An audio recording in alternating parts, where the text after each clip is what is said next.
Hello and welcome once again to the How Long to Beat podcast. I'm Rick, joined as ever by Paula and Alex, and a whole host of completions this week. We've all been very, very busy bees. We're going to, as always, talk about those, talk about the one retirement that we've got. You'll never guess whose it is this time. And then the stuff we're playing. We're going to try and squeeze in a little bit of a chat just off the back of a conversation that's going on the Discord recently about whether all games are art. And then we will finish off with how long to beat the game. Poor Paula. I just went in the direction. I was like, I'm fucking do it. You almost got me. That was pretty good. Yeah. Never let them guess your next move. Well, I'm going to jump in because I don't think I've talked about my games first in a while. So I'm going to do that.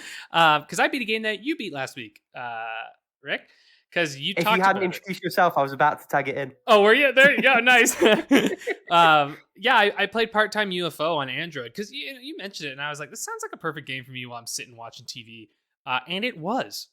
And it actually is quite good on Android. Like, yeah, I do always think that like the digital analog is the bane of all existence. Like, it's just terrible. But they do a good job with it overall. And the game is so like wonky physicsy anyway that like sometimes I wasn't sure if it was the controller or if it was just actually the game is meant to be like that. You know what I mean? So I'm like, this isn't exactly a precision game, you know? Like that's like kind of the point is that it's hard to be precise with it. Which is also, yeah. Right? Exactly. Sorry. Like you have to be precise, but also it's very difficult to be precise, which is what makes it really fun. It's very WarioWare, you know? Like, yes.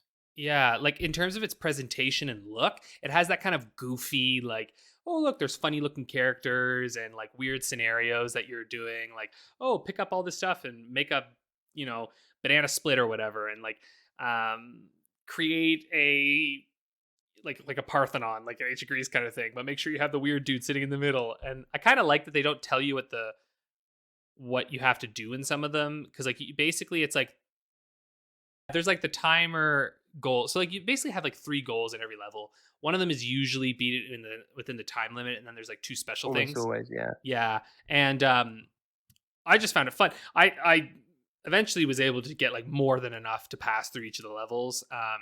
You basically have to just like clear like a couple of them with like 2 or 3 coins, and then you're pretty good for the rest of it. So yeah, I think it's a really sweet, fun game. Very quick, couple hours I think to beat it. It is really good on Android. Like I also like the verticality of it. I'm sure it's just as good on Switch. Like I have no doubt that they just, did a great job with like porting it there and switching it around. I'm curious what it'd be like having the wider view, what that might change. Might make planning. It's interesting you say that because I'm thinking exactly the same but inverse. Yeah. I suspect that they rejigged some of the layouts as they ported things across. They did make a lot of little changes in the Switch version, particularly with all the extra modes that they added as well. So similar to, what's that capybara game that you played, the one with the gems where you like slice through them? Because they did a similar thing where they ported it to Switch, and so we basically had to redesign the whole damn game to fit that different aspect ratio. Oh, Grindstone? That's the one. Yeah. Oh shit, dude, I don't know how that came in through me, but yeah, Grindstone with the gems. Yeah, you're right, actually, because with on Switch, it was a little different. Because they had the same port process, and they said we had to change a lot. I imagine part-time UFO is similar, but probably much less strenuous. But you do have to change the aspect ratio. It wouldn't work otherwise. Yeah, exactly. Anyway, I wholeheartedly recommend it. It's just a really fun, simple idea. It reminds me a lot of Box Boy, like in spirit. And you'll see Box Boy in some of the backgrogrounds, just like wandering around. Yeah. And you can buy a spaceship skin that makes you look like Box Boy. That looks like Box Boy, yeah. You better believe I spent most of the game playing with that one. Nice. I just went for the most expensive one and was like, I'll play with this one. I was like, there you go. Because that's what I'm like. I don't know. But there's lots of stuff you can unlock in it. So anyway, Part-Time UFO is fun. I also beat Devil May Cry 5 Special Edition. I said, Devil May Cry. Okay, here's the deal. This game is, I think, undeniably a good game. In fact, a great game. The thing is, I just don't really give a shit about hack and slash games. Like Bayonetta, for instance, I enjoy when I play it, but I'm not like a big fanatic on these games, and I'm decent at them. You know what I mean? Like I'm not fucking incredible. Like, I can get SS rank every once in a while, and like, I S ranked a couple of the missions, but like ultimately I just don't really care enough to learn all the different combos because there's just too many of them. And so I would say that this is essentially a really good game, just not my thing. So if you're not a huge fan of hack and slashes, this is probably the best one to play if you want to experience them a little bit, because I think it's probably one of the best out there. It's very beautiful looking. Like, it truly is gorgeous. The only weird thing, okay, so the story is so fucking convoluted and stupid. Like, I've played DMC4, so I've played as Nero, and I played the DMC reboot. And I watched a video to try to recap what the fuck the story is in Devil May Cry, and I don't know. Yeah. What I will say is that there is one of the stupidest... Okay. There are 3 characters you play as in this game. Now, if you have the special edition, you also get to play as Virgil, all right? But you play as Nero, Dante, and V. Can you take a fucking wild guess who the fuck V is? Do you know what? I know, and I know because the music video for Bury the Light, which fucking incredible song, by the way, spoils it. Yeah, but also his name is V. Like, it's like so the game, Devil May Cry V. Yeah, sure. It's so obvious. Like, the minute I played it, I was like, oh, so I know who that is. And then they went through it, and I was like, well, I didn't know exactly how, but yeah, that's who it is. Okay, great. That's what I thought. Yep. It's not clever, and they sort of act like it's a twist, and I'm like, this isn't a twist. Like, it's just not a twist. Anyway, I won't spoil it for folks because we just did a thing on spoilers last time, but it doesn't take rocket scientists to figure out who V is in Devil May Cry. You have kind of spoiled it though. Don't try and like about face this. V is brand new. Like, literally V has not been in any game before. So anyway, I refuse to believe that I spoiled it, because I literally just started the game and went, I know who this is. Now anyway, but the one thing that does bother me is that, let's be real here, the only one who's really fun to play as is Dante. And you don't get to play as Dante until the 10th fucking mission, and there's only 20 missions. And so you play as Dante for maybe like 8 of the 20 missions. And then you gotta play as Nero, who's fine, but he has a sword and a gun, and he lost his arm. He had this weird devil arm. It got ripped off, and so he has these devil trigger things, which are kind of cool, I guess. But like, you can like slow time down and like ride on them and whatever. They like break though, and you gotta pick up more of them and stuff. He's not that much fun. He's very simple, you got one sword and you got one gun. And then you have V, who's like a cool concept, but the way V works is V is too frail to fight. So V has these like spirit things, which are like a crow that shoots things and a leopard that goes attacks things, and then this thing called Nightmare, which just fucking decimates. It's like a giant troll that just comes out and goes like and blasts things to fucking smithereens. And it's funny because you can get a power up to ride Nightmare. But like, Nightmare is way worse if you're controlling Nightmare than if Nightmare is just using its AI, because like when you control Nightmare, you're like, this fucking thing's really slow, and so you're just missing all these fast enemies. But then when the minute you jump off Nightmare is just like, where's the enemy? There it is, bam, and just smashes them like as if it has the best AI on the planet. And so you just basically, like, I ended up S ranking a lot of the V missions because I never got hit because I was just far away from everyone going. But then the problem too is like, you can't like really direct where your little spirit guys are gonna go, like especially when you're outside of combat. Like, I'll be like, okay, spirit bird, I would like you to hit that thing so I can get the orbs. And I'd be like, oh, you mean the thing over there? And I was like, no, it'd be really great if I just had direct control of you. So yeah, I don't know. V is V. It's one of those things where I'm like, it's interesting, but I don't give a shit. And then Dante is really fun because Dante has like fucking 4 different fucking swords you can get, which are really cool. You got like these fists that you can like punch to shit with. You can get this like cool, well, I won't spoil the others, but they're basically the 2 that you have are the fists that you start with, and then your sword, and your sword's dope. And then there's other ones that you can get, and they're really cool. And then you have guns, and you start with ebony and ivory, your basic ones, and you have this kind of like blunderbuss fucking shotgun thing, and then you get more guns as well. And so it's dope. You're switching through guns on the fly. You have different styles that you can use, that you can switch through. You have so many options, and you feel like a badass, and you're swapping like right in mid combo, and it's like so cool. And then it's like, all right, now go play Nero again. You're like, oh, I don't want to.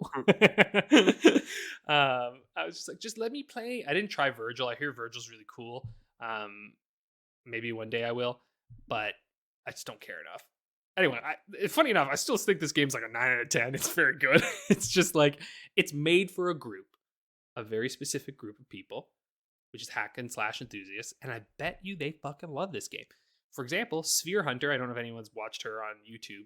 She's really cool. She does these excellent breakdowns on like survival horror and stuff.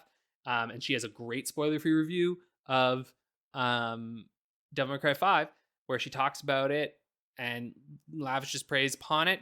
For she is one who is very good at the game. And so if you want to learn more about it, I do recommend watching her video, because I think it's really good. And also just watch her stuff in general. She's really good.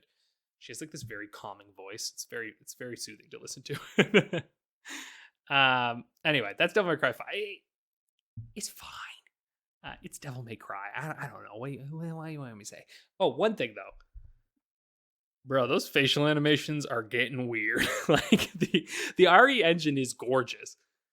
But we're getting Uncanny Valley here now, because like V smiles sometimes, and V's smile makes me palpably uncomfortable. Like it was like just this like, and it feels like V's lips, like obviously no one can see what the fuck I'm doing, but it feels like V's lips go like too far up V's face, and it just looks. So you get like a Grinch situation where it's a little grinchy, you know, and. It might also just be because he looks like someone I know who is just very uncomfortable to be around.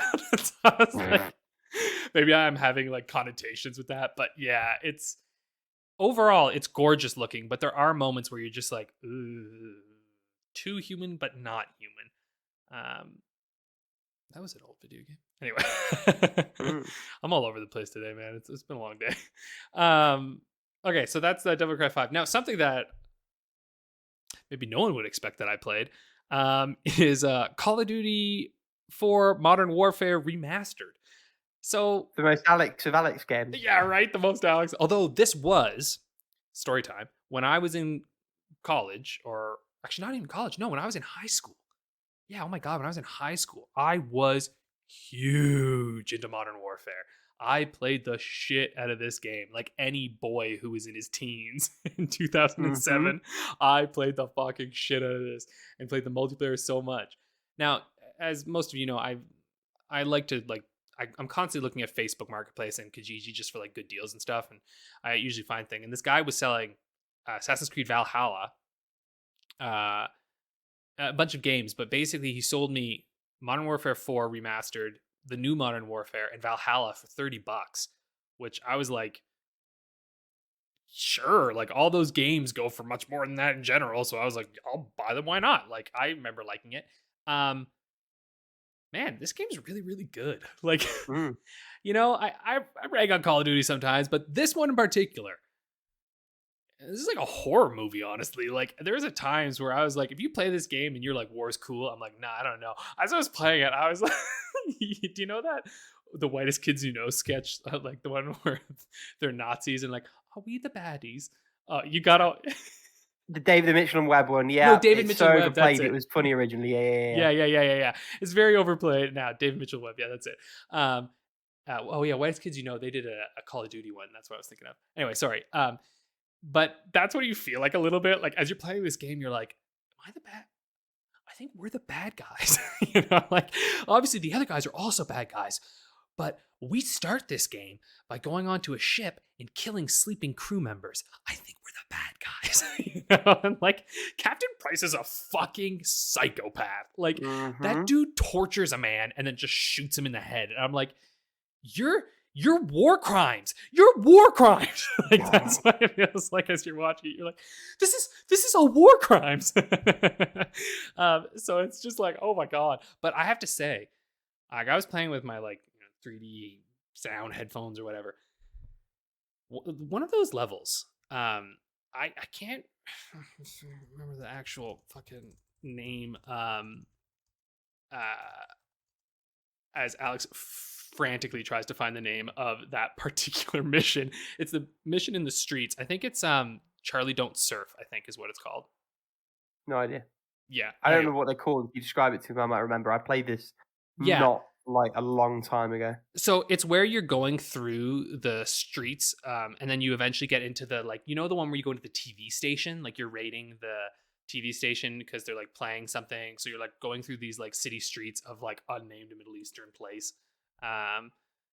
And the sound design within that, legit, I was a little like shook up I was like, holy fuck. Like, it's just like the guns are going, the explosions are happening. Like, it's fucking chaotic. I was like, this feels very intense. Like, it doesn't, like, it's very well done. Like, a lot of the missions just feel really oppressive, right? Like, this is one of those games where I think it's really neat because I kind of forgot how much you're actually working in a unit, right? Where like there's a lot of this breaching and there's a lot of, I mean, all gillied up is still fucking awesome. Yep. Right? Going through and like sneaking through the area. And then that last stand you take as you're waiting for the chopper to come. I was like, oh man, it's good shit. I think this is what gets forgotten with the Call of Duty games. Like, there's a reason that originally they changed the whole landscape. Yep. Of sort of mainstream gaming. And yes, it's easy to rip the later ones for being formulaic, but their formula stands on the broken ground of Modern Warfare 1 and 2. I actually think my money, and I've not played lots of the Call of Duty because I had a Wii when that era of console was like a big thing, but having played 1 and 2 remastered, that and the snow levels from the sequel genuinely hold up. Really excellent single player gameplay. Well, Modern Warfare and like you say, it's almost like a horror film because there's that tension and that suspense. And they do absolutely still hold up.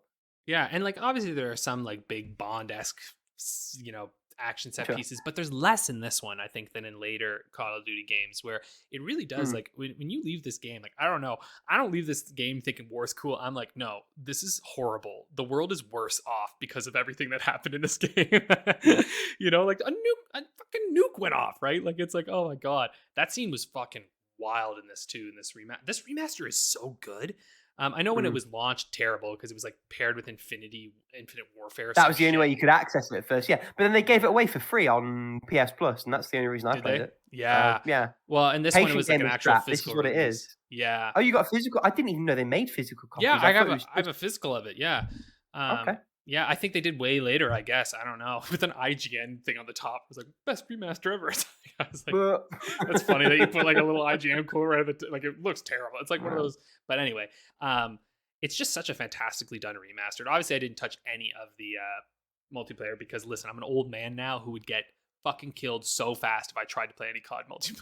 I can't do it. That attitude, for sure. Listen, back in the day, I rocked it. Like, because I was of the generation. Like, I played Modern Warfare 2, World at War, and then I think I fell off after that. I don't even know what came after that. Oh, Black Ops. I think I also played Black Ops, but then that was kind of, those were the 4 that I was sort of, I feel like every young, gamer is of an age for Call of Duty, and there's probably like 1 or 2 CODs that they played, and then they just drop away, and those were the ones for me. But I recommend this campaign because it's pretty short. Like it was like 6 hours, I think 6-7 hours, something like that I got through it. If even, maybe 5. Actually, it was 5 hours for me. Actually, yeah, I think it was. 5, I feel like both of those games clocked in about 5 hours each. Yeah, and if you get it for cheap, it's really, really, really, really intense, and it's gorgeous on this thing. Like I was like, holy crap, beautiful.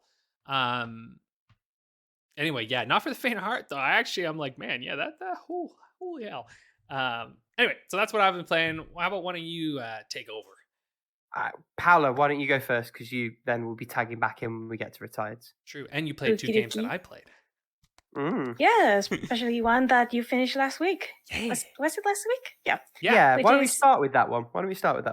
Yeah, Strange Horticulture. Is that how you pronounce it? Yeah, Horticulture. Yeah, you nailed it. Yeah. I nailed. Beautiful. So this game is something. Okay, so this game is something that I didn't know I needed in my life because you having to go through all these plans like manually and checking like in the book like the different, I guess, characteristic of the plant you're being requested. It's, I don't know, there's something about it that is like quite relaxing. Like you get like into this rhythm while you're playing the game. Suddenly you're given like a clue to where another plant is hidden away, and if you get the answer right, then you feel like you're really smart, because some of these clues are quite obscure. Like it took me a while like to figure them out, and I didn't have the problem that you had with the music getting repetitive. Like I kind of like block out the music past certain point in the game, because I don't know, my brain is weird like that. But I have to say, the music for that one last puzzle, it totally rocks. It was really good. And you can pet the cat, so that's a plus.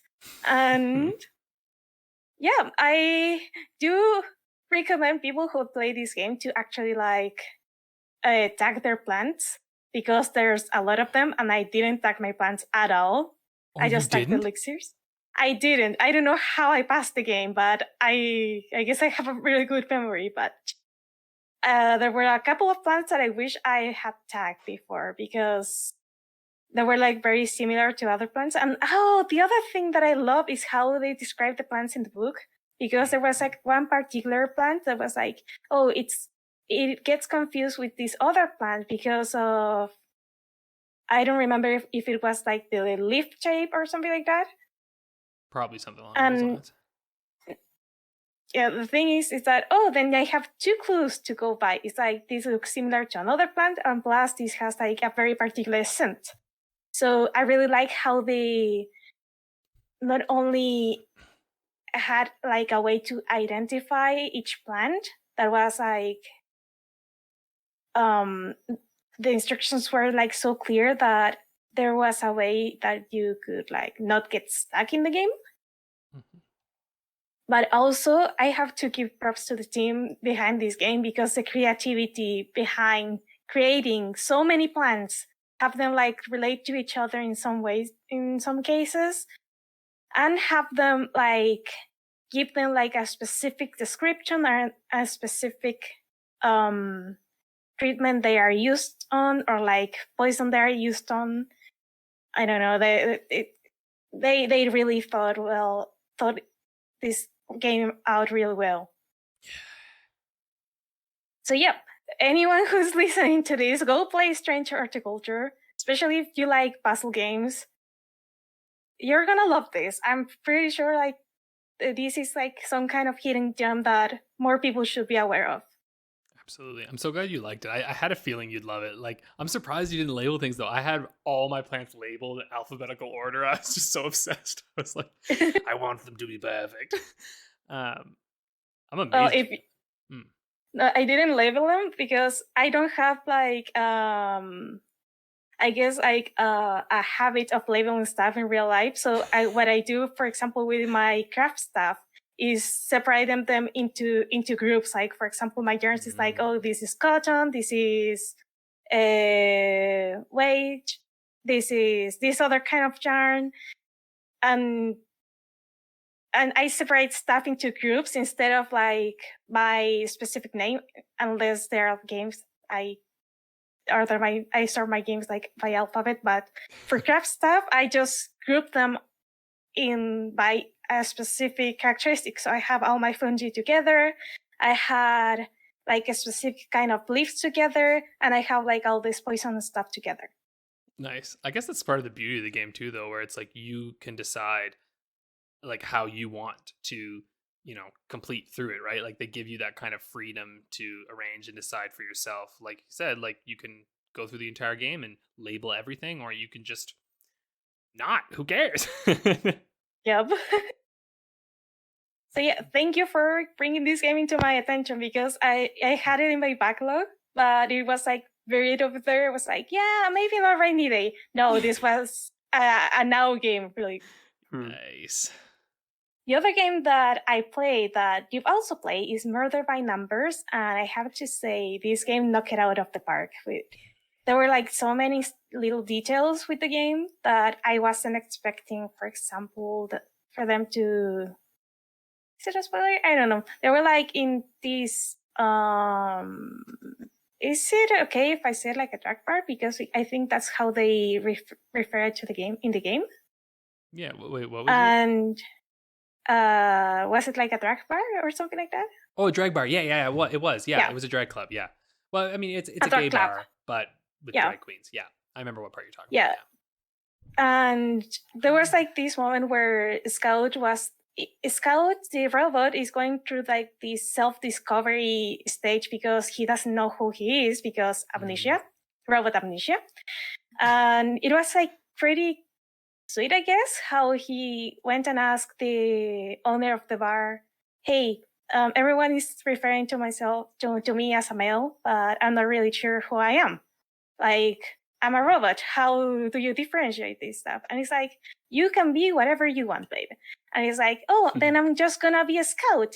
And for some reason that just, I don't know, there was something about that interaction that was so sweet. And there were many other interactions where Scout was like asking these questions to different people and pretty much discovering who I guess they were.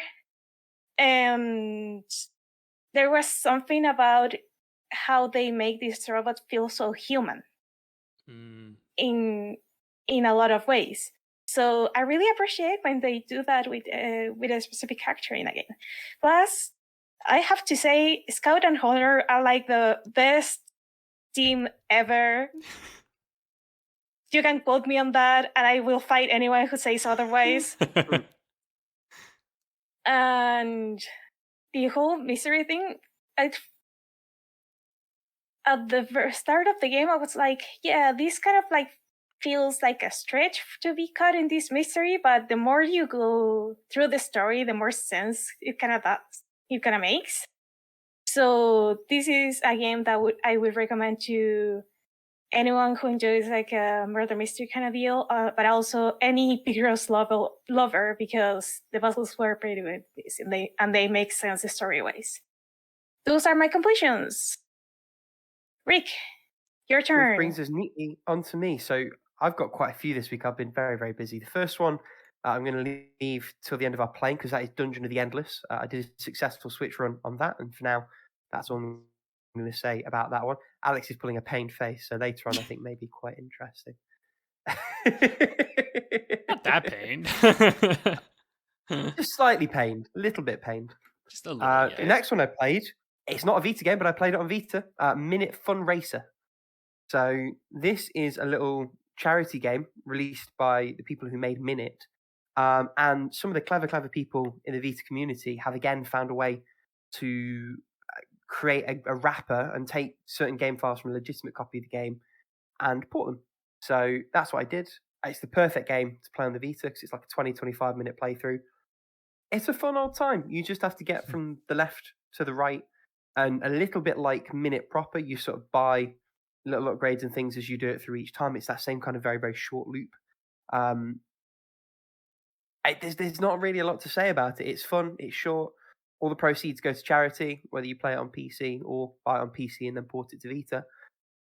It's a nice little time. It's nice 20 minutes that I spent with that one. I finally finished Golf Peaks for Android. Such a great mobile game.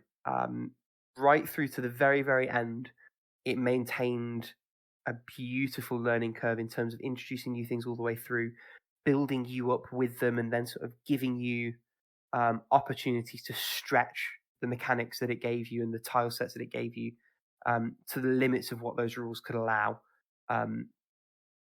Real brain teaser. Only on a couple of occasions did I feel like I needed to look externally for help on how to solve the puzzles. It's all really well scoped in that sense. I think it, certainly for me, it struck the right balance.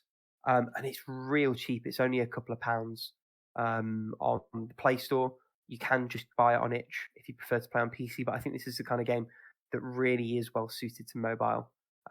Just given the length of the levels, how smoothly the UI works, and how well that is suited to a touch interface, particularly sort of one-handed while you're doing other things and picking in between. This was in big chunks a commute game for me, where I'd sort of play it for 2 or 3 minutes, moving between platforms on the train, or that kind of thing. It's excellent for that. Really, really excellent for that.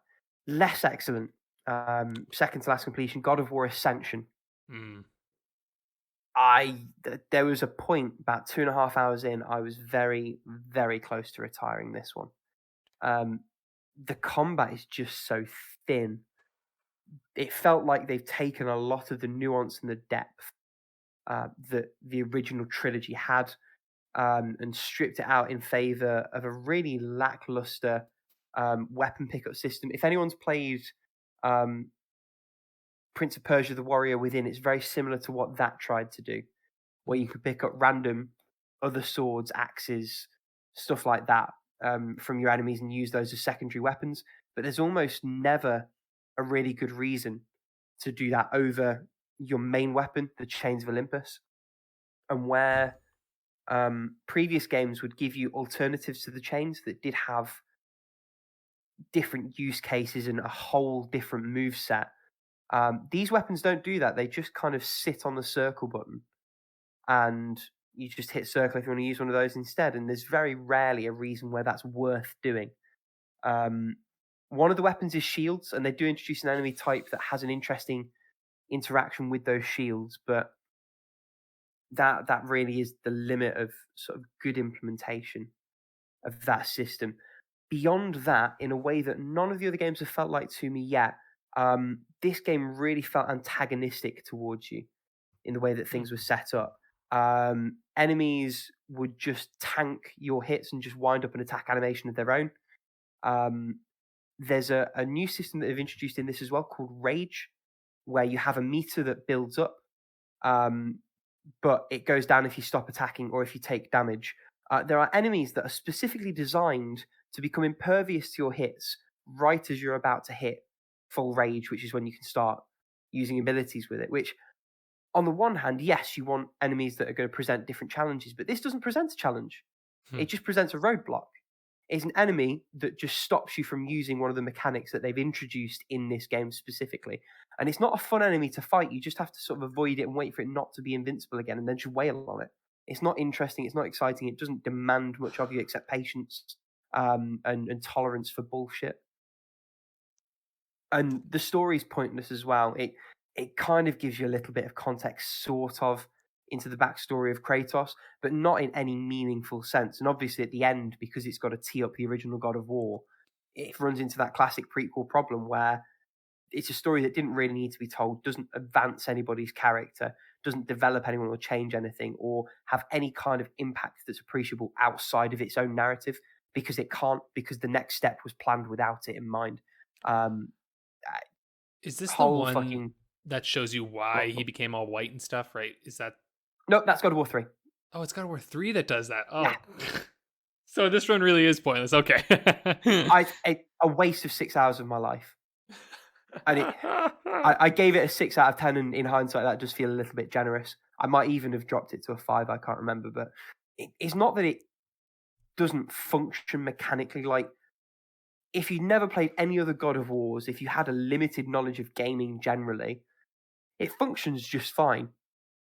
And you can get through it, and there are some moments of fun to be had within it.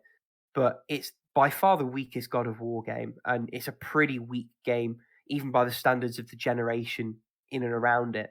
Kind of a kick in the teeth that it goes so uncharted in some of the set piece chasing it does, and it really does a poor job of doing that. One, because the set pieces aren't all that grand for the most part, and two, because once it's got a set piece idea, it will do that set piece 15, 20 times ad nauseum, in slightly different variations and setups, sometimes 2 or 3 in quick succession. And it ceases to be a set piece, and it just becomes a mechanic where you're moving a sliding character left or right. It doesn't really work. It is worth saying, in the context of why this game is the way it is, it had a multiplayer component.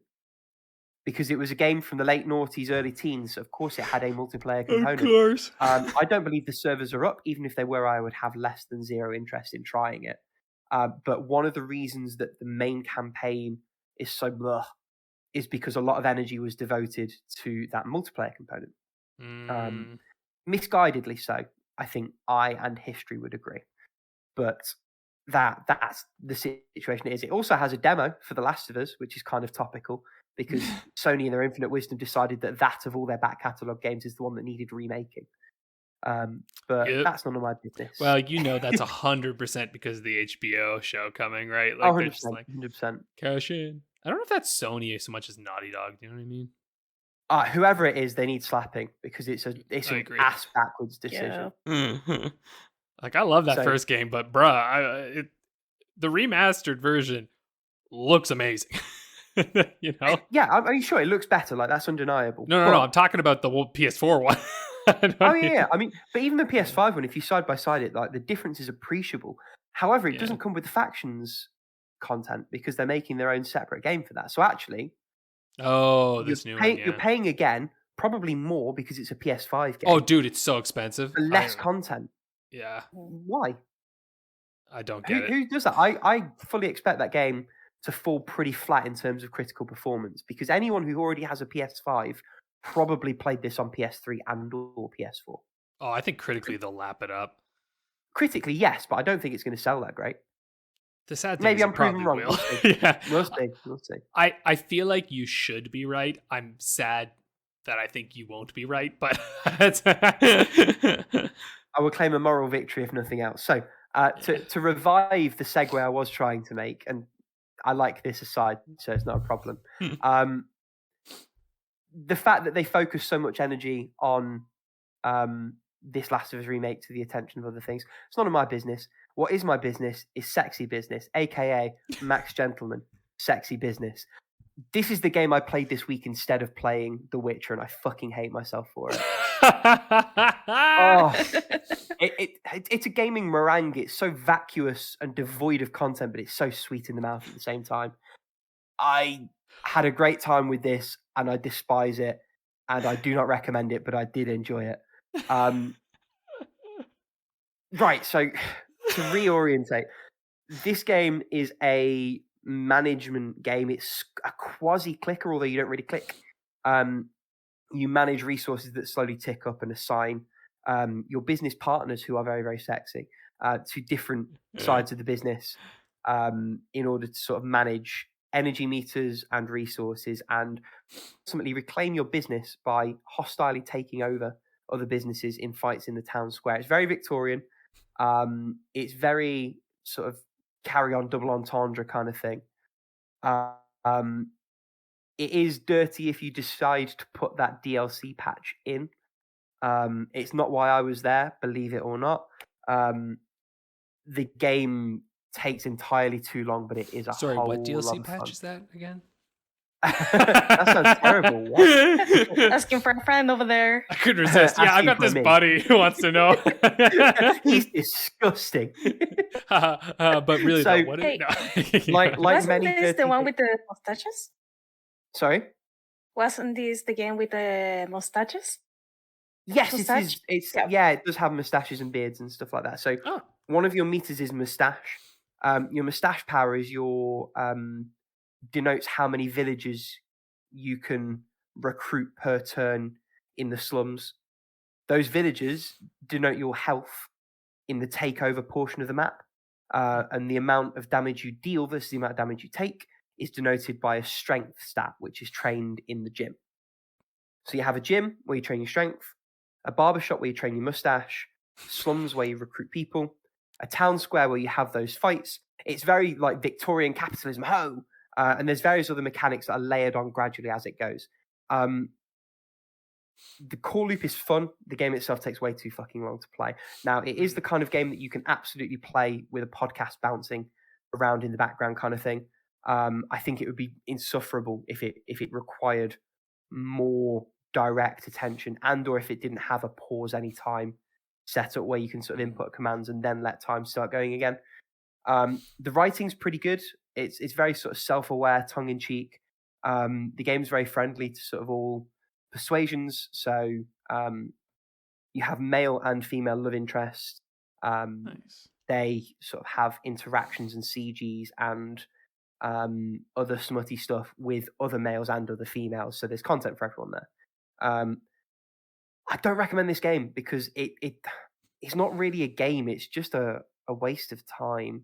A good waste of time, a pleasant waste of time, not a profound waste of time, just a waste of time. Hey. And I enjoyed my time with it. I pray you do not do the same as I did, because I look at the amount of time I played this game on Steam and I think I could have finished The Witcher in that amount of time. The only reason I know that I spent as much time as I did, and the only reason that I bothered actually spending as much time as I did, is that I'm trying to clear my PC out. And this, I might have talked about this about 6 or 7 months ago on the podcast, because I played like the first of 3 campaigns in the game and thought, actually, that's enough for now. I'll leave that. It's been sat on my hard drive ever since, and it's taking up an obscene amount of space for how much game is actually there. It's like 4 gig download. And I was like, well, I should jump back in and decide if I want to finish this or delete it. And I jumped back in, and 15 hours disappeared over the course of a couple of days. That is a long time for a game like that. Damn. This is what I'm saying. It's so long. No pun intended. And you don't really do a lot. And the same thing that you do, once you've experienced the first hour with some minor variations, you've experienced the whole game. It is fun. It is good. I don't recommend it. Play not anything else, but play something good. Play an actual game. That's me. Let's go to retired. I'm just sad about my life right now. Paula, tell us why you're no longer nuzlocking in Pokemon. Well, I have to say I am sad about this too, because I actually lost the nuzlocke. Oh, you lost! Damn. Yeah. The thing is that I was like very happy with my core team. You're not allowed to be bad at games.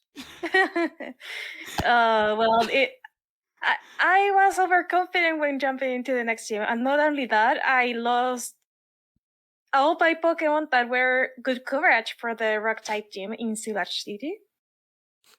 And everything was fine until I got to the gym leader. The gym leader has an what's the name? Okay, the T-Rex fossil thingy and the fuck, Onyx. No, Tyrant. Oh, Tyranitar. No, there's Tyrant. There's another one, Rick, that literally is just a red Tyrannosaurus Rex. That is Drug and Dragon type. Of course, this is Pokemon X. This is like the run out of ideas era. Okay, sorry. Yeah, precisely. And the other one was Arodus, I think. That is the Rock Ice Pokemon. And Arodus kind of like decimated my team. I got like a lucky paralyze with, I think it was with my Pikachu trying to. So yeah, and I managed to get it paralyzed with my Pikachu, but the darn thing just made so much damage, and my team was all formed with squishy Pokemon, because it was either that or using more squishy Pokemon that were primarily bug types and a flying type, and I wouldn't want to bring those into a rock type gym anyways. And then just when I was about to beat the Tyrant, it crit. Like it. Ooh. Or no, it didn't crit. It went through the paralysis and it crit. And it was like, no. Fuck. And there's like a rule set that is like, oh, if you lost your team, you may want to you may have like a second chance if you use like your box Pokemon that you caught along the way, and every single one of them was either a bug type or a flying type. And I was like, yeah, I am not going through this gym with this team. I wasn't really feeling like restarting the game, because Pokemon X has like kind of like a lot of interruptions in the earlier sections of the game, like any Pokemon game, especially like any modern Pokemon game does. So it was like, yeah, fuck it, I'm not gonna go back into this. I might want to do a regular run of Black and White or Black and White 2, or even like a Nuzlocke or or just a regular run of those games, because it has been like a long time since I played them. I remember the story being good in Pokemon Standards, which isn't very high, but anyways. So yeah, that's my side adventure through Pokemon X. So Salem, the Brixen, Franklin the Wartle, Celeste the Pidgeotto, Peppa the Spoink, Liliana the Fletch. You will all be remembered. Press F in the chat. Yeah, press F. So, who wants to go next? Well, go from next death to playing. From death to playing, pretty much. Go on, Alex, why don't you jump back in? We've been jabbering for a while. I don't actually have a lot to talk about, so this will be pretty quick. Because I haven't been playing more of Warriors or Final Fantasy IV. I don't know why they're on there. The only game I'm playing at the moment is really the Spyro Reignited trilogy. And I guess some Picross, but whatever. I'm not talking about Picross. But I saw Matt, or the Resident Cock, was playing beat Spyro 2, and it just made me think. I was like, you know what? Shit. I beat the first Spyro, but I haven't actually beaten the second one yet, so I would like to start that out. And I'm enjoying it, though. I gotta say, this game's got some real bullshit in it.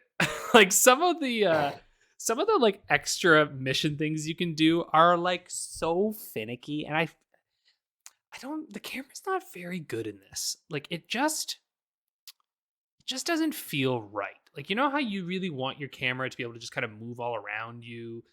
It really feels kind of trapped onto your back, and sometimes when I'm flying, it just really doesn't hit quite perfectly. Now, I don't know why. I feel like I'm enjoying this one less than I enjoyed the first one. So I'm actually sort of stopping going for some of the extra stuff, and I'm just kind of focusing in on the more quick things. I don't know. I think I just liked in the first game that you were like rescuing all these dragons. It was just kind of neat. And in this one, it's more like you're getting talismans to like unlock these new worlds and stuff, which is fun and interesting. But I don't know. I feel like I like the first one more. And I have no nostalgia at all about these games because I never played them as a kid growing up. So I'm just kind of coming to them now. What I will say is they're so cute.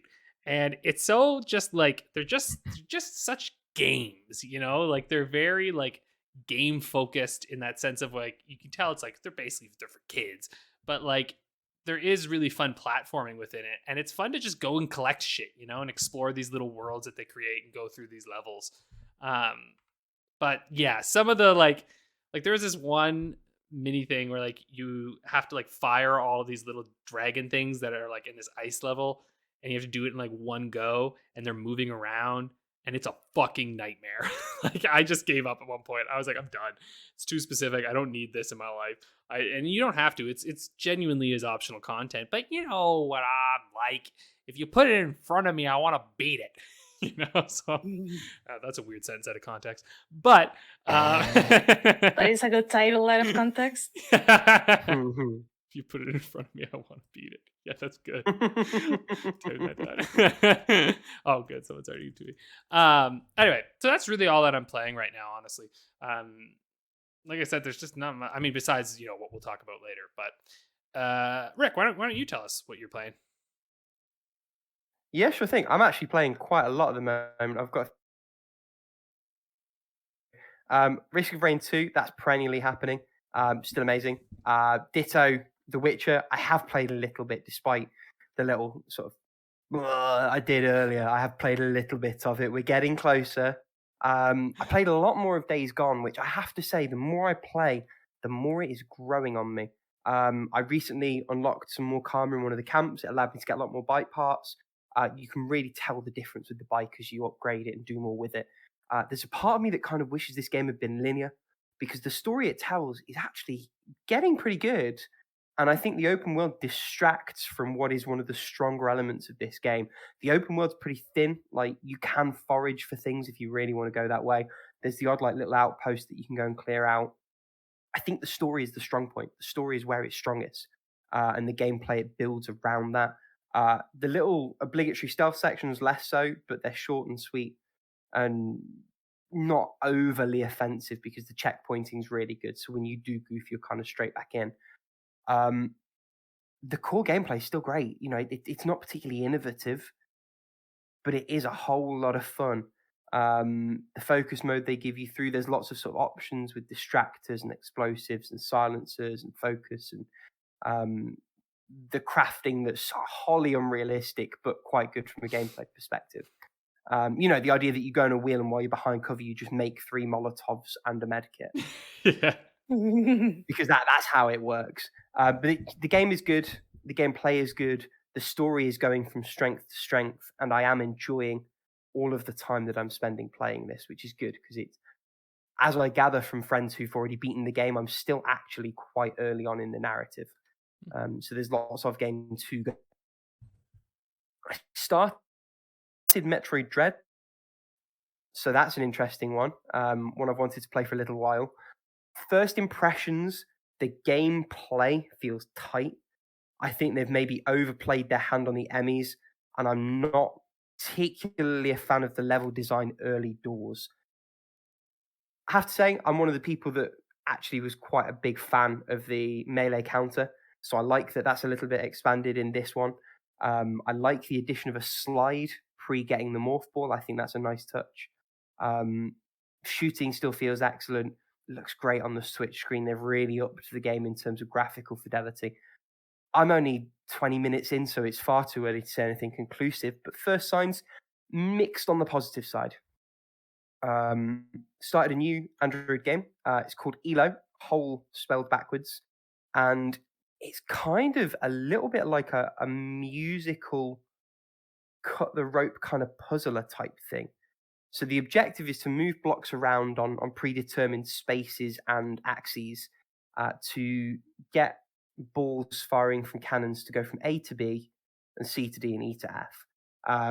There's color elements, there's different types of tile. There is also a really strong musical component to it. So it's all kind of tribal themed in terms of its aesthetic and its music. And every time the ball hits something, it makes a sound or a beat or a note. And as such, as you complete each level, you're building up like a stanza or a musical idea. And it's just really nice and satisfying. It's the kind of game, unlike Golf Peaks, where you do, for the best experience, have to have the audio going for it to work. But I think it justifies it. And it's not super long. It's like 98 levels. I think I'm on level 25 already. So it's not one I'm going to be playing for very, very long. It's worth saying for people who are listening, they developed like a relatively critically acclaimed game previously. I'm just going to double check the Google Play page because I forget what game that is. But they sort of say it on Old Man's Journey, which I think also got possibly a Vita port. It's the same devs who made that. I can't quite believe the game is so little downloaded. It's like 10k plus, it says on the Play Store. Maybe it got more on iOS if it's there as well, but I think for the price it's like £2. I think it's really, really, really good so far. I've had a lot of fun with it. It's a nice, relaxing experience. The overall look and feel of it aren't entirely unique, but they have a distinct feel that sort of sets them apart from other little puzzlers. And I, so far, very easily recommend it. You've both rubbed off on me with the puzzle and Picross bit, because I've also perfectly legally downloaded on a non-hacked 3DS E7, which is one of the Picross games that Jupiter make. It's Picross. It's good, and I'm on the record as loving Picross with stylus controls and using the analog sticks to select marking a tile as a cross or as a Picross tile. I know that's not your preferred way to play, Alex. For me, it absolutely is. So I am very likely, rather than taking advantage of, at time of recording, a very healthy Switch Picross sale, I'm probably going to do some more legal downloads of games on my non-hacked 3DS. Hey, man. And do it that way. However gets you playing Picross is the right way. Whatever gets your fix, man. And finally, I have started a veritable classic, Secret of Mana, which I'm trying to play on Vita. There are various emulation options. I'm currently sort of cycling through them to find the best one.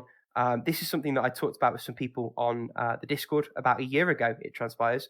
So I was like, I want to play this soon. Like, what's the best way to play it? Obviously, soon is fucking 14 months. But nevertheless, the game is very early. I have no comments on the game yet, except it's very, very pretty for a SNES release.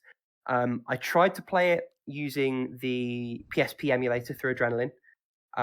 Worked great for me for Super Metroid. For this, I think I'm getting some slowdown. Could be the game. I understand that the game was sort of one that suffered from slowdown even on original hardware. So I'm looking at options through RetroArch cores, through a native Vita emulator that I've seen bouncing around that's SNES specific. I am also just going to grab some footage of like the proper game and just get an idea of what kind of performance I should be expecting. There are ways to overclock SNES games like that, but sometimes they can be a bit bug-ridden. If anyone who's listening has done this and found a good way, either for this game or SNES games generally, please do let me know, because Vita is my preferred way to play that kind of game. I think it's a lovely little emulation system for SNES. It's got all the right buttons. It's great. What else was I going to say? Oh, yes. Yeah. And in terms of the version I'm playing, there's a relocalized version of the game up on ROM hacking. That's the version that I'm playing. That's the version that's been recommended to me. Again, if you think I'm a heathen and I should be playing a different hack or an original version, let me know what and why right under the like button. That's it for all of my playings, with the exception of the monthly one, which we'll come back to. Paula, takes home. What have you been playing this week?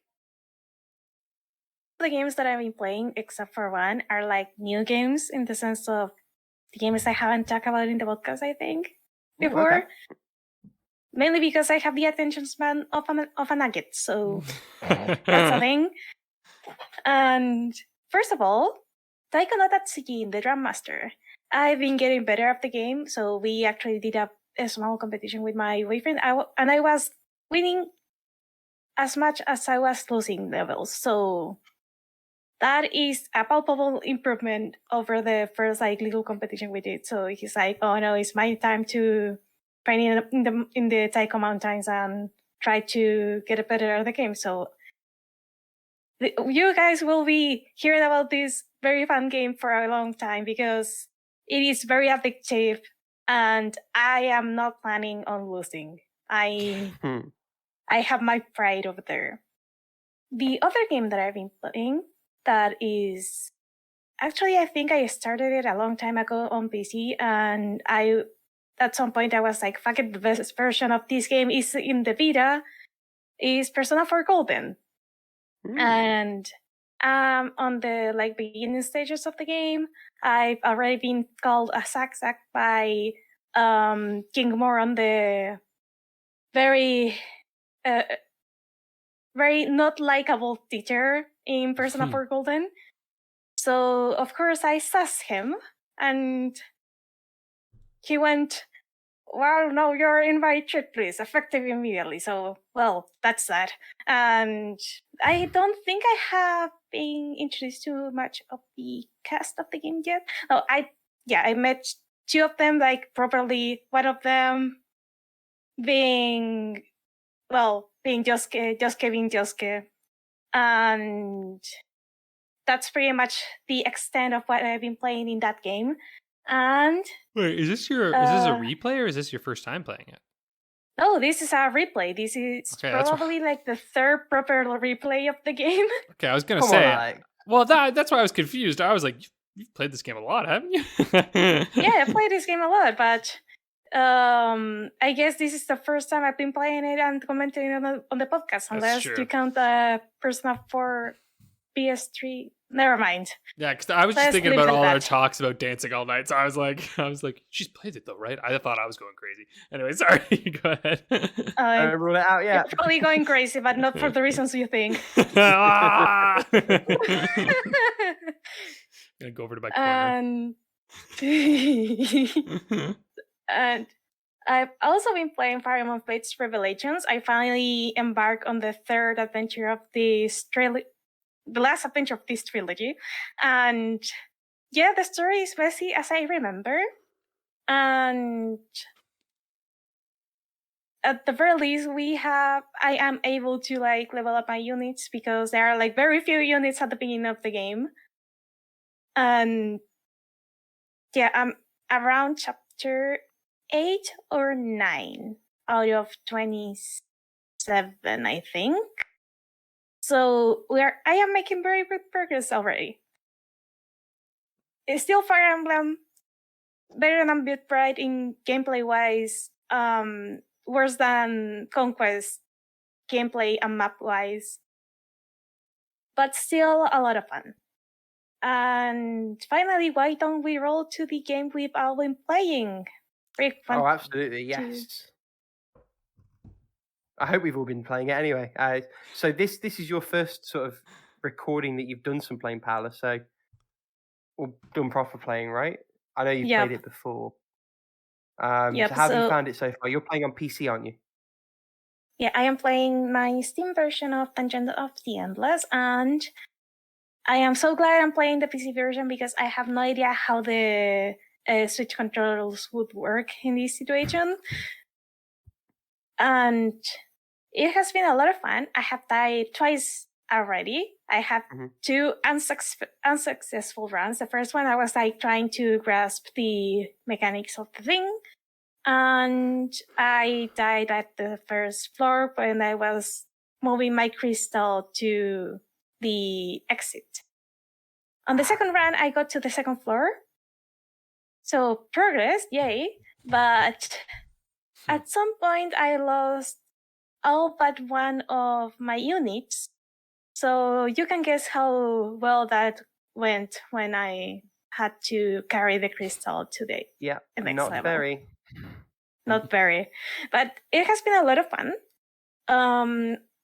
The game is kind of stingy with the resources. Or not so, And I didn't know that each time you build a thing, it gets more expensive.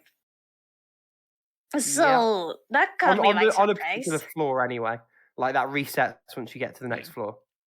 Yeah, and your resources carry over, don't they? So I think I'm going to take advantage. Yeah. I should probably take advantage of that for my next run. And that's which one of is the probably going to be rewards. tonight. Oh? Sorry, I keep jumping at you. That's one of the risk rewards. Like on any given floor, do I spend increasing amounts of money on having it here? Or do I try and ride it out so that I can build early and take more advantage on the next floor? If I get there. Yeah, that's the thing. If I get there. Yep. So I think I'm going to have to lower the difficulty and try to make a run that way.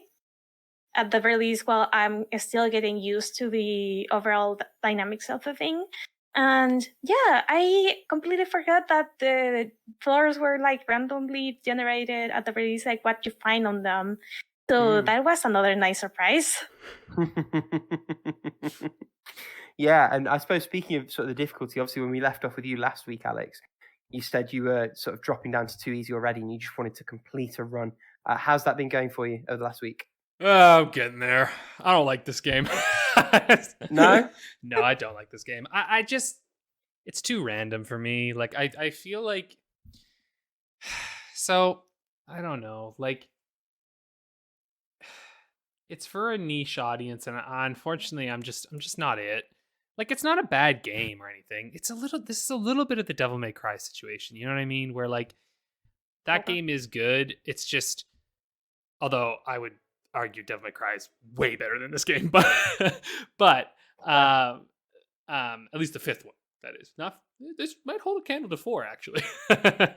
Anyway, they're totally different games, but that's it. It's just damning with faint praise. But it's just, I don't know, like I often feel like as I'm playing that my runs come down to like a flip of a coin sometimes, where I'm like, I get into a level where it's like, all right, well, I've gotten screwed by this particular level having too many areas like connected to me that I can't light up, and so like by the time I go, I just get kind of fucked on this one, and then I hit another level where it's like, oh, this level is actually more linear going through, and so it's actually a bit easier for me because all my enemies are behind me, and you know what I mean. And so like sometimes I'll just get a level where I'm like, well, I'm fucked because it's just like there's just too many ways that they can come at me and I can't properly build my thing, and it's just a lot of micromanagement, and it's just stressing me out, man. I'm just stressed out. I get that. Yeah, I you get know, that. and that's why like I'm having a hard time going through it because again, though, like it's not a bad game. It's just one that like I'm having a hard time connecting, and so this actually a bit more to like what I'm looking for in a game in particular is like I do need a little bit of a narrative hook just to buy me into the gameplay loop, you know? Like I need a bit of that for me at least personally. Even just a small little thing. Like cuz even a game like Monster Train, the narrative hook is so tiny. There's basically no narrative, but it's like your demon hellspawn who have to relight hell. And I'm like, "All right, I know what I'm doing." But in this one, I just don't know what I'm doing. Like I know that we're crashed, I think, and I don't really know where we are. And I'm just like I don't really understand what I'm going through as I'm going up each level. And I know you've mentioned that as you get up to the higher floors, they reveal that. And I just wish they maybe would talk a little more earlier, you know? I'm not sure if I said that. They have more dialogue on the elevators Oh. as they go up, but it's all like flavor text. Yeah. I like there are sort of logs and things that you can read alongside. Yeah. I'm pretty sure this ties into a different game, like the universe of a different game that they made called Endless Space, hence Dungeons of the Endless. Okay. I think this isn't a great console game. I think this really is suited to PC. Yeah. Having played it on PC and played it on Switch, my plan later this month is to do a couple of PC runs and get a completion there for comparison's sake. I did finish this on Switch, and having to navigate with the buttons, they do a really admirable job of getting everything in a very simple, straightforward way onto all the buttons. But it does take more time to move. It just actively does to navigate the map with the analog stick, to be switching between individual characters with L and R bumpers. And you can only select one or all of them. You can't like select multiples, which if I remember correctly, you could on PC. I might be making that up. But my complete run, and this was on too easy, because I was finding with this interface easy was whipping my ass. My complete run was 3 hours, 12 minutes, and 54 seconds. Which I'm showing to you both in the camera, but you can't see it. It's a long ass time to get to the top. I don't think it needs to be 12 floors. I think it would have been much better at 6 or 8. Because that's a long time for a roguelike run, you know what I mean? Like and you don't get anything when you lose. Like there's no progress that carries over. Well, it depends. You find other characters. Yeah, but and if you can keep those characters for 3 floors, they're unlocked to play with on subsequent runs. They have different stats, different abilities. They unlock different methods of play. I do think the overall loop is stretched way too long, but I don't remember it taking that long to do a run on PC. I feel like on PC it was more like half that time when the navigation is a bit more straightforward and simple. I think also when you've got mouse and WASD, like you felt more empowered to do more while the clock was running. Whereas on Switch, I found myself pausing the game constantly just to manage everything that was going on. The core game underneath it is still fantastic. I stand by that. There was a morning where I did half of that run, having intended just to play a floor, and ended up being like 8 or 9 floors deep because I'd just been like one more bit. It's got that like I'll just play one more ability of the game. It really hooks you like that, or it hooks me like that. I, having not played the PC version in 6 or 7 years, I'm expecting when I go back to it just to be an infinitely better experience on PC. And as good as the console port is, from a technical standpoint, I think PC or bust is probably the name of the game on this one. Yeah, maybe if the PC, when the PC one goes on sale, I might try that one. It was free 2 years ago, Alex. Yeah, God but I wasn't doing shit on the PC. I wasn't though. I don't want to pay money for this game right now. I get that. Yeah. I don't enjoy it. So I have to be honest, it would be fun to do like a multiplayer run on PC. So yeah, listen, someday when it goes on sale, I'll buy it and I promise I'll play a multiplayer match with you guys. I'll do that. I bet multiplayer would fly as well because you each control a character in multiplayer, if I remember correctly. And then that micromanaging just isn't a thing. You coordinate with teammates. I bet it flies in multiplayer. See, that sounds fun to me. But again, this is the problem with the console port because the console port is single player only. Yeah. Because we had this conversation, didn't we? We were talking about playing this game. Oh, should we all get it on Switch? Should we all get it on PC? And we talked about the multiplayer and the fact that the Switch version just straight up doesn't have it. And I expect for the console versions also the same. Probably comes down to it being a pretty bare bones port and them not wanting to sort of pay for proper servers to support console multiplayer. It's an indie release. I say it's an indie release. They grown the everything now, but it's a small release. I do understand. It doesn't change the fact that it sucks, but I do get it. Because they're a pretty big studio these days, aren't they? They did Humankind, right? Maybe. I don't know. Space 2. Yeah, they're pretty big these days. Okay, and they've got Sega money behind them for sure. They've got Sega, yeah. But I agree with you back then. Yeah. They're not, they've moved on, like this isn't, you know what I mean? Like this is 2014. Like they've got other shit that they want to do. So you can't play them, right? It was only like their third game, I think. Something like that, yeah. Yeah, and really, like they had, anyway, it's just not clicking for me. But like, and to be real with you, I'm retiring it on Switch. I just can't. I don't think I can get through a full run, especially where you just showed me it was going to take 3 hours. I will scream. It took me 3 hours. It would take me longer. You're good at this. Maybe. But I will wait when there is I will commit to when there's a sale on PC. Like I'll for sure pick it up and try it out there, because I from what you're saying, it does sound to me like this is something. And look, I'm going to be away from my Xbox and shit for 2 months here, so hopefully over the next few months I can try it out and see what's up with it. It's just it didn't get me this time. Didn't feel bad because I wanted to like it. You know what I mean? Like it's not like a game that I was like, oh, here we go, not gonna like this one. Yeah. It's like it's one of those situations. But anyway, should we move on? Yes, let's go on to the topic. Why don't you introduce us to this one, Alex? Because this was your idea. Yeah. So, on the Discord, there was this conversation about like the question of, are all games art? Because we've talked about before the idea of like, are video games art in general? And like we've discussed it, like, yeah, of course they're art.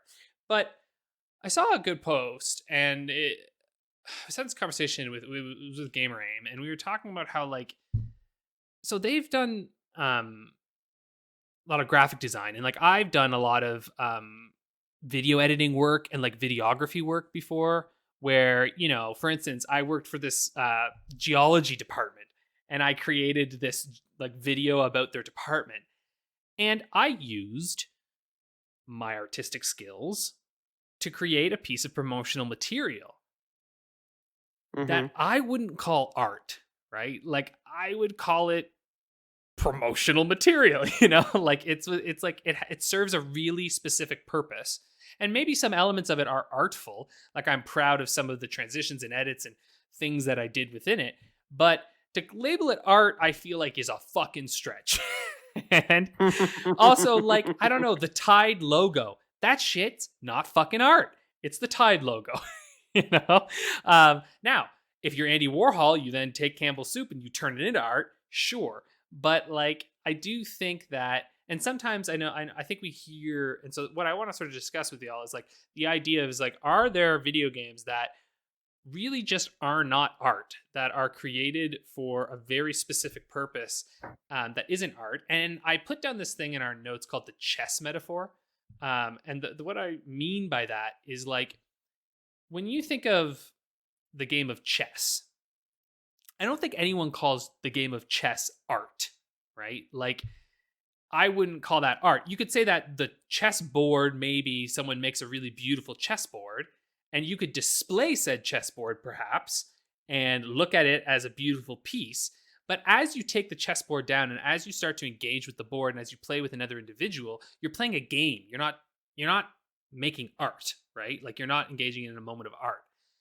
And so that's actually something that like I want to like think about this a little bit and be like, are there games where they're games with a big capital G and not necessarily art, versus games that do have some sort of artistic element or are in and of themselves art? And like, what is that difference?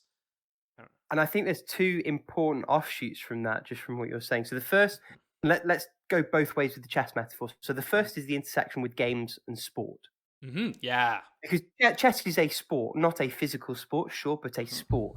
And to the extent that it becomes a sport, I suppose it sort of ceases to be art.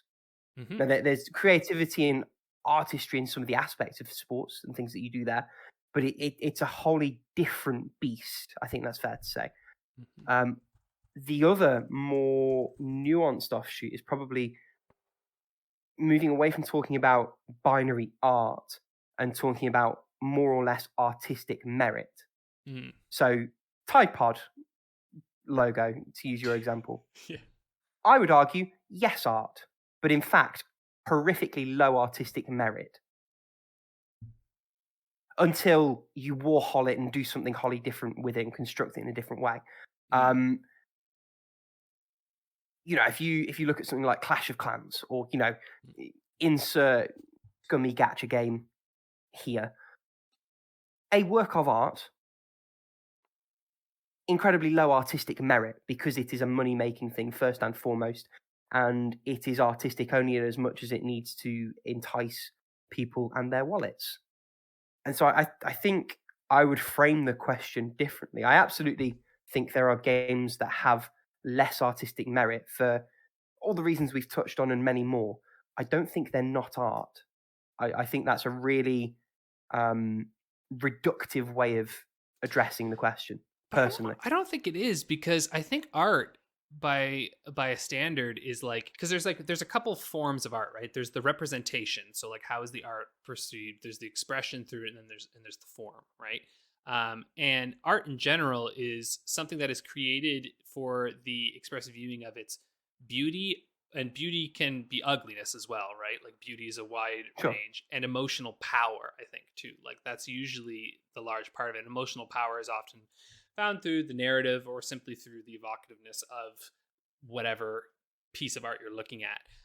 But it's created for its consumption as art, right? Like it is meant for that that viewing experience, that, right? Like that's like kind of where it comes through. And that's why I feel like something like a Tide logo is designed for the market, for the usage, for the recognition, it's not meant to be seen as something evocative of beauty. It's meant to create associations within your mind of a brand, right? And so like for me, it feels really utilitarian.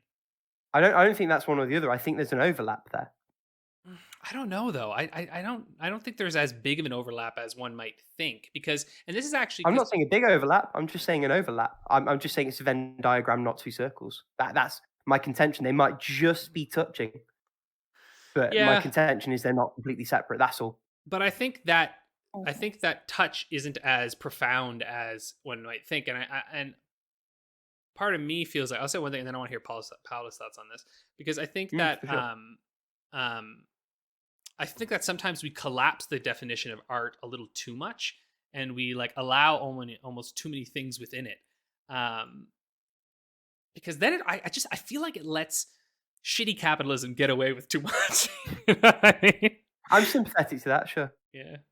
Paula, what do you think?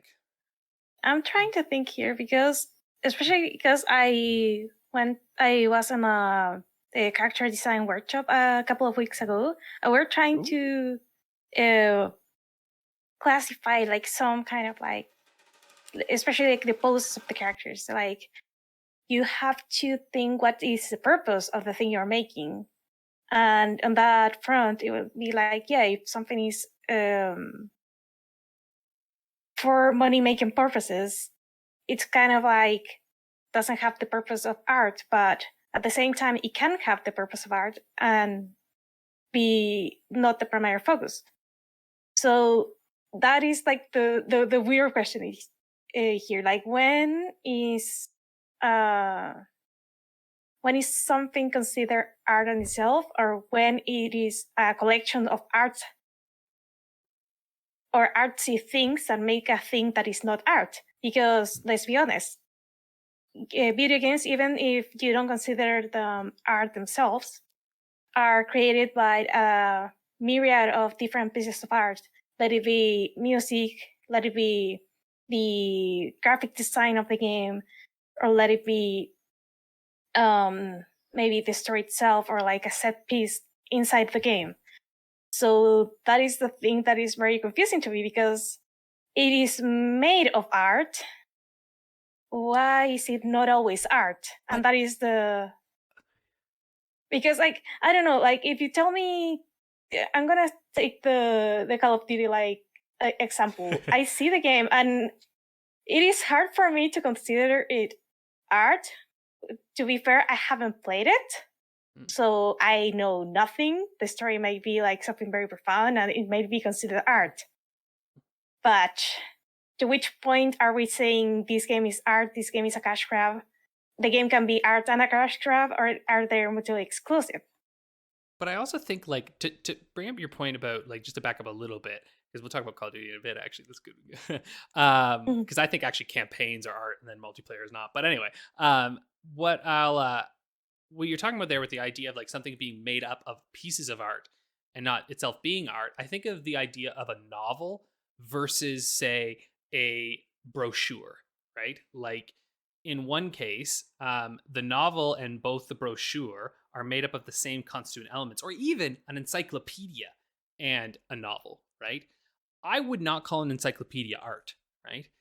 It's just not. It's a reference text, but it is made up of the words and the bindings and all the things that the novel is made up of. But the novel itself forms an expression of a subjective experience and emotions, and may try to replicate something from life through a narrative, right? And it offers you this art, and it is meant to be used as not just entertainment, but some sort of experience of, you know, human, whatever, anything, right? Whereas the encyclopedia, yes, it was probably made by someone who has artfulness to them, who has these abilities, but it's not designed to evoke something. It's designed to be referenced, right? And so it's like, yeah, they have similar things within their form, but ultimately one is art and the other is not. Doesn't devalue the other thing necessarily, but they're of different measures, right? Because and maybe that's also where we get a little stuck, is that I do think sometimes when we hear something is not art, there's this like assumption that it is therefore less valuable or worthwhile, but it is simply different, and it goes by a different measure. And I think it's important because I think that then changes how we decide to look at said thing and even possibly regulate said thing, right?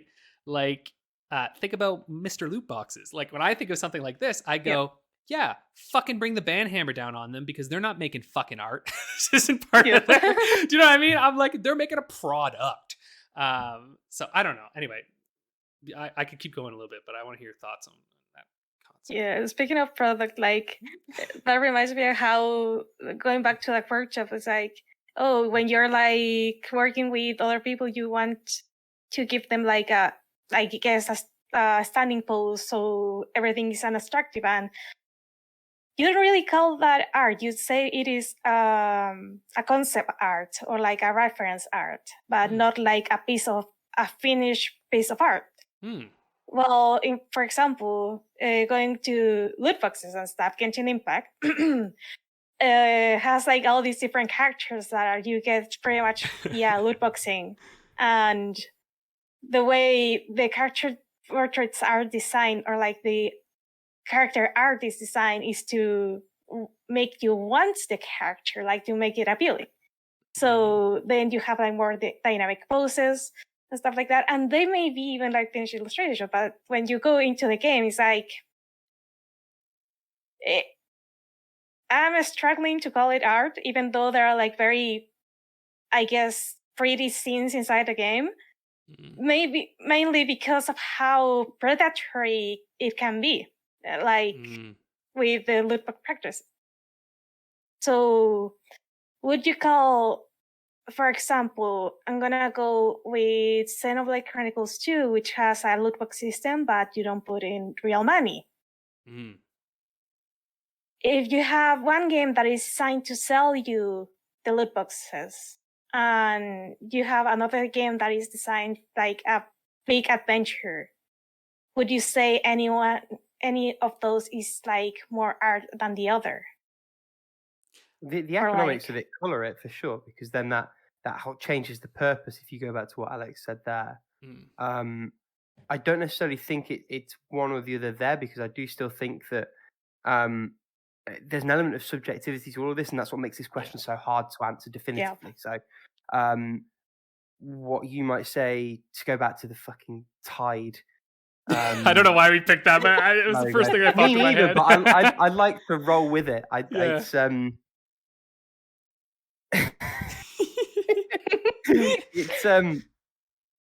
yeah, no, I don't know what I was going to say anymore. Fuck's sake. Oh, sorry. Well, I did have a thought, because you know what this reminds me of a little bit, actually? It's like, remember a while ago, Martin Scorsese, everyone tried to dogpile on him because he said that Marvel isn't cinema. Yes. Yeah, which I'm actually like in full agreement with Martin Scorsese on this. Because, I'm in most agreement. Yeah, like if you actually listen to what like he's talking about, he's just describing like the differences between what experience these superhero blockbusters are versus what certain cinema is. It's a game of definitions, which I know some people get really annoyed by definitions, but I also think they are actually pretty useful, because as we lose definition towards art and whatnot, we kind of risk homogeneity, right, in the market, and which I already think we're kind of there. Look, Jurassic World Dominion or whatever shit just came out, which is like a fucking nightmare of a movie. That just takes like I've heard, yeah. Remember? Do you remember dinosaurs? Remember that guy? Remember this guy? It's just like all that shit. Remember when he put his hand out and stopped the rapture? Like it's like all that as a movie, right? And then like it feels gross to call that cinema. You know what I mean? Like I'm like, that's entertainment. Which I don't know, it's just different, right? Like I'm not, although in this case I do think Jurassic World is bad compared to other cinema, but cinema can be bad too, right? Like just because you make something that is, and I guess here's the example too, right? You can make art and it can still be fucking shit, right? Like art doesn't equal good. It just means it's art, right? It means it's meant to evoke something. But that's why I think, yeah. I was just going to say art's not a measure of quality. It's a measure of it's not a measure of quality. I can't think of the right word. I mean, it's the other way around. But yeah, it's a measure of almost like the expression. It's a measure of the intent. It's a measure of like intense. But even then, some of it's subjectivity. I suppose it's a. It's hard to define. Yeah, I mean, this is the problem, right? But again, I think of something actually, because Paula brings up this interesting point about Call of Duty, right? And like, I think, for instance, the campaigns within Call of Duty, and I can't really speak for more modern Call of Duty because again, I haven't played it for a while, and I know it's kind of turning into cancer a little bit. But Modern Warfare, for example, playing that game, that campaign to me is absolutely art. Like it is carefully paced, it is carefully considered, sound design, music design, everything within it is meant to evoke an experience within the player.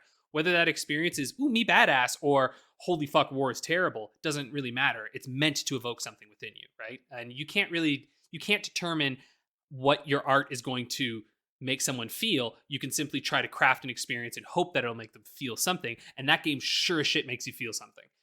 Whereas Warzone is not art, as far as I'm concerned. It's a sport. It's a game, right? And that doesn't mean it's bad. I hear it's quite good.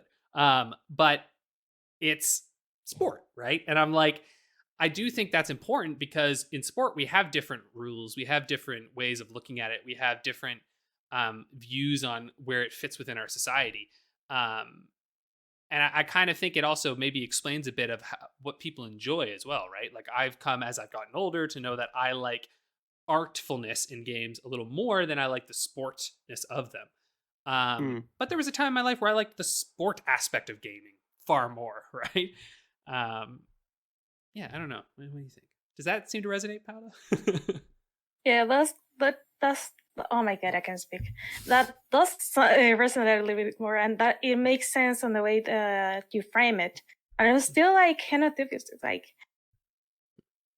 it is so difficult for me like to frame video games as art or not art. I'm more like in the Ric camp where there are like different levels of artfulness on each given piece.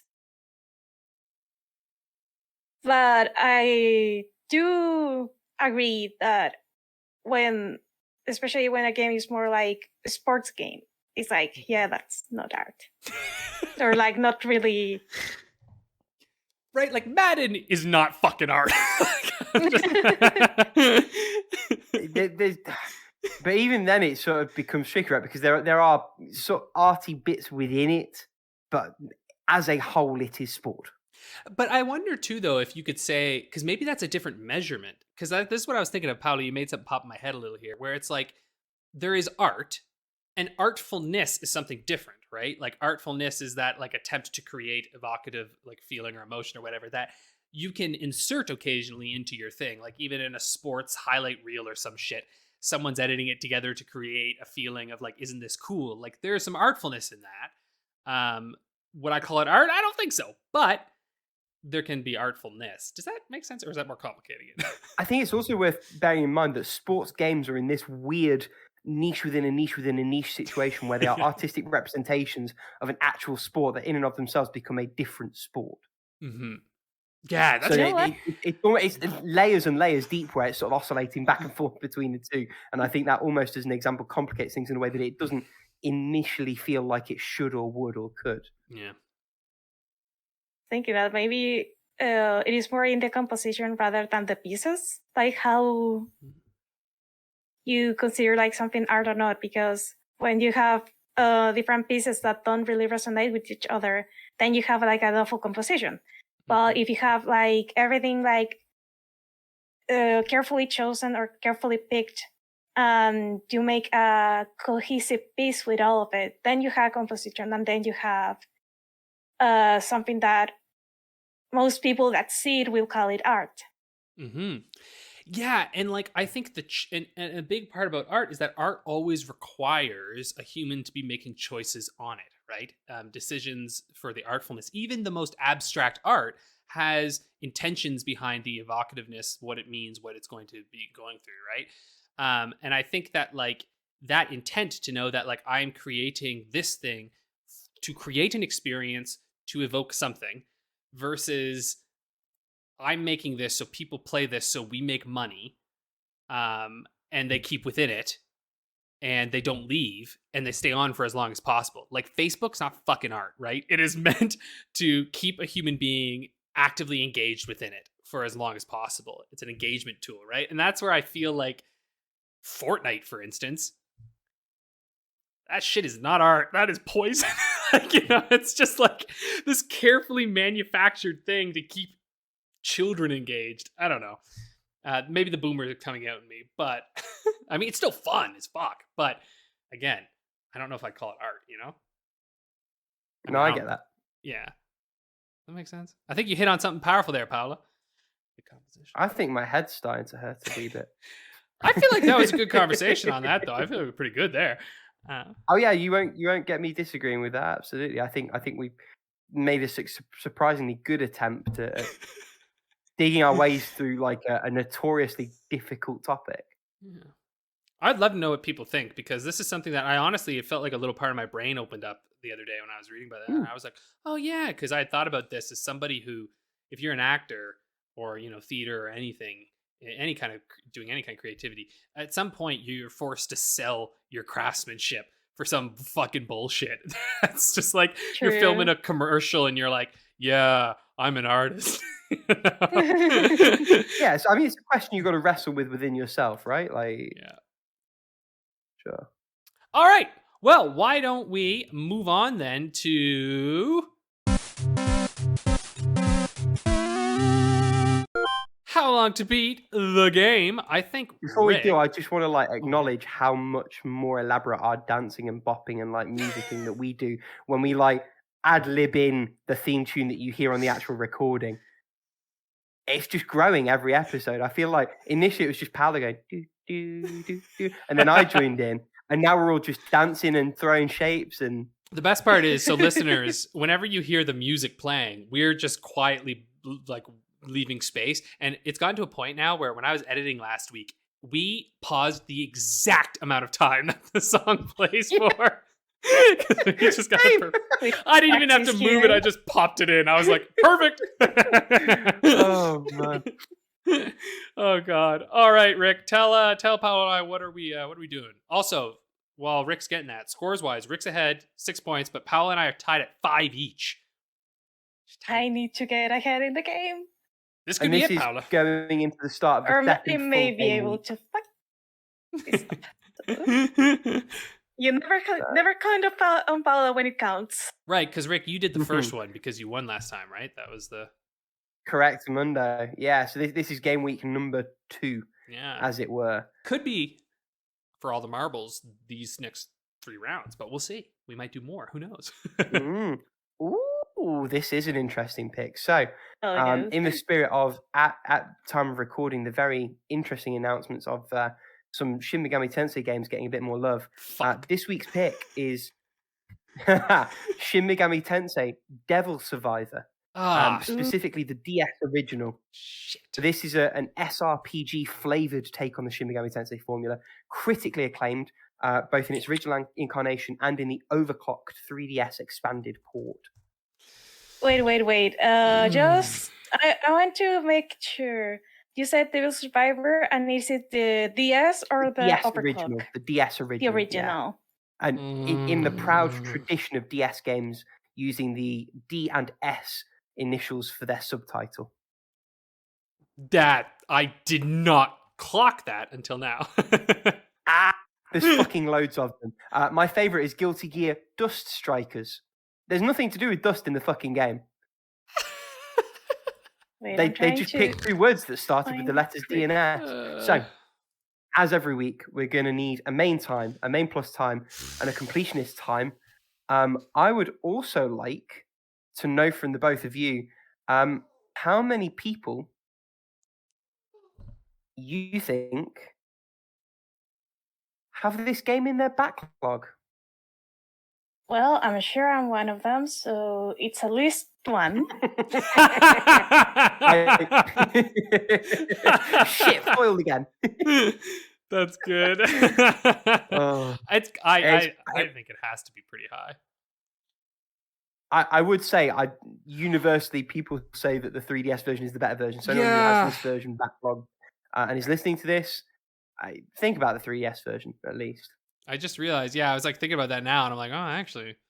Okay, well, let's see here. I think... Let's do this. Oh, is there any kind of New Game Plus? Because that might... I don't know. I honestly think so, but I'm not certain. So, I mean, while you guys are thinking about your times, just for the benefit of listeners to fill this space, I have not played the original in any form yet. I did buy the DS version of the sequel, Devil Survivor 2, Record Breaker. No, Devil Survivor 2, Record Breaker is the 3DS port. I also now own both 3DS ports, so I stopped playing DS2 about 8 hours in, and then moved across to the 3DS version, which I started briefly, but have not played properly since. There's loads for a Mega 10 fan, there's loads of Mega 10 games that I own and just haven't put any significant time into yet, and I really should be doing a better job of that. I was going through my PS4 games on my shelf the other day, and I have Persona 5 Royal that I stopped 8.5 hours in right before the tutorial dungeon boss, and still haven't gone back to. I really will be going back to it soon. It's probably next game up on PS4 after Days Gone and Sifu. See, I think I have this game on 3DS because I think they had a huge sale. It's either this or Cold Set. It would have been like a $5. Yeah. And hell, I mean, it's free if you go the Somalian route. True. Okay. I gave a wild guess. I don't fucking know, man. Yeah, I don't know, especially the backlog one. It was the backlog. Yeah? It was the backlog. It was the backlog one. I just fucking guessed. I got no idea. I mean, I have to say some interesting times all around on these. So I've got everyone's numbers in. We are ready to go. Again, main plus 100. They're worth 1 point each. That bonus category is worth 2 points for a total of 5 points each up for grabs. All right. For the main time, Paula has put 30. Okay. Alex has put 35. The actual time is 30 and a half hours. Paula almost entirely on the money. gets the first point, draws first blood. That makes me really worried. Main plus. I don't Paula know. has put 40. Alex has put 45. The time is 42 and a half. So bang in the middle. That's 1 point each. Nice. That You makes are me a fully little ready happy. to lament. I your was fate, ready. weren't you, Alex? I was like, no. What Wait, did you put, Alex? I got a point. And 100%. Alex has put 90 hours. Paula has put 60 hours. And Paula is bang on the money. The completionist time Damn. is 60 hours. Wow. Okay. So that's 3 points to Paula, 1 point to Alex. And now we go into the backlog, which is where things get interesting. Okay. Paula has put 30. Alex I has think that's an exactly undershot. 10x that with 300. The actual number, 299. Holy Alex can take 2 shit. points. Nice. Oh no, we're still tied. Tied 8-8. Yeah, you are. You get 3 points apiece. Damn. That was a close Even round. honors. A very Yep. close round, yeah. Shit. So, So that puts the season total as Alex and Paula on 8 each. With 1 game fewer played, I am only 2 points behind. yeah, you're getting there. Close. But it's Going still, into the next round of the game week. yeah. It's truly anyone's game at this point. Yep. It's everyone's game. It's the people's game. It's how long to beat the game. That is so true. Well, thank you for tuning in, folks. We will see you next week. For a For very special episode. Yeah, that's the one next week. Ooh. It's one you're not going to want to miss. Exactly. Take it easy, guys. Peace. Bye.